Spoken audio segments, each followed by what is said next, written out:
gentlemen, thanks for tuning in again. This video is kind of going to carry on from the last one. Please watch if you haven't already. Go watch the video before that as well. But we're going to get right into it. I want to talk about why this is important and who's standing up with us, who's waking up right now, who's starting to pay attention.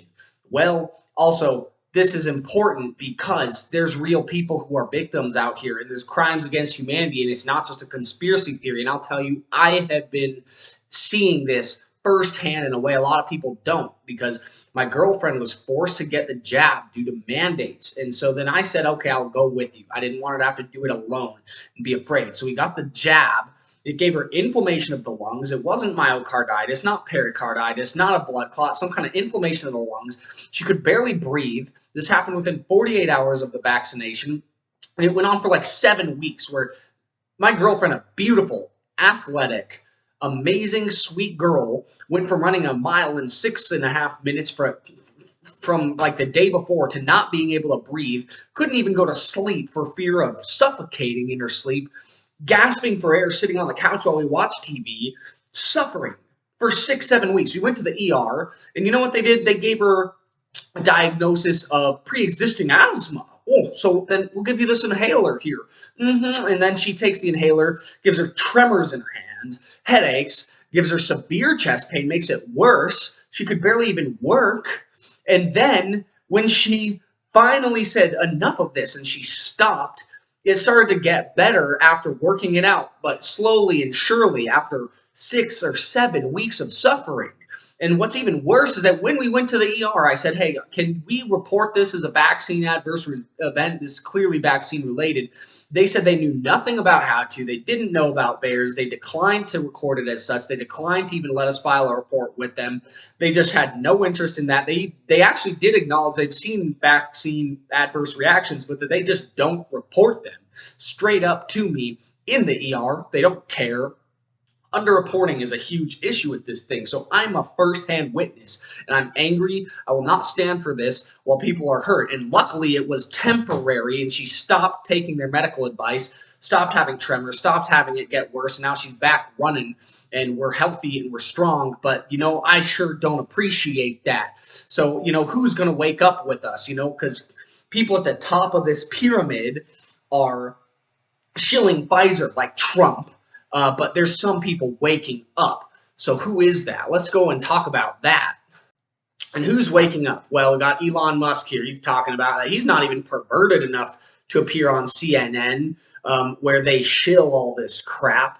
You know, what happened to Rick Salibi? Oh, here's a CNN producer arrested. He was arrested because he got caught by Project Veritas, who's been slandered and defamed by CNN itself, showing him basically trying to pay off and have sex with his fiance's minor daughter, a 14-year-old girl, and wanting to do terrible things to that little girl. And then we've got John Griffin here. That's CNN's Cuomo producer there, who was luring girls for sexual subservience training. Real cool, real cool. And those are the people that make your freaking news if you watch CNN. Sick, perverted people. And Cuomo arrested on sex assault charges. Don Lemon on sexual assault charges now of a man in a bar last year. Like, what the hell? And then all of you people worshiping Trump.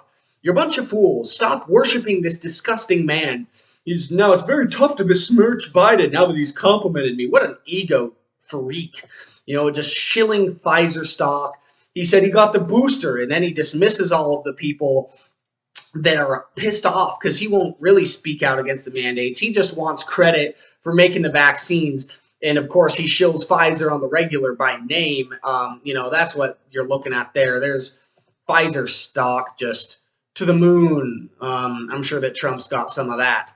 But who do we attack? Julian Assange here, the head and founder of WikiLeaks, an amazing organization for whistleblowers and all. And now they're appealing his extradition and charges in the U.S. of espionage, because this man, he just exposed Hillary Clinton's sick emails that actually showed perversion, weird sexual things, a lot of satanic references, and possible references to pedophilia and worse. But why, you know, they want to arrest him for that, for exposing Hillary Clinton's emails and exposing this. And I saw this when I was like 14. It's a video here of our troops on our taxpayer dollars just laying waste to people in the Middle East.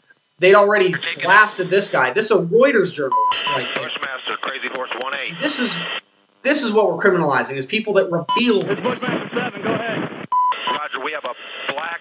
It's people that are showing us the truth and trying to help us build a better world, and we're criminalizing them. We're killing the messenger. And that guy, Julian Assange, he's been in prison for like a decade now. This is what he shows you. Clear. They're just trying to get that Reuters journalist. That's a Reuters journalist and dragged to the car and already been shot up. They're just trying to help their friend.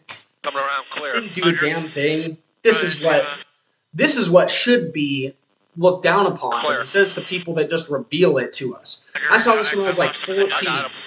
Like I said, I saw this when I was like 14 years old.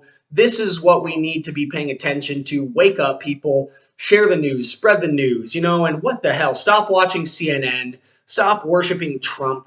Wake up, people. Get this out there into the zeitgeist, this broadcast here with the light.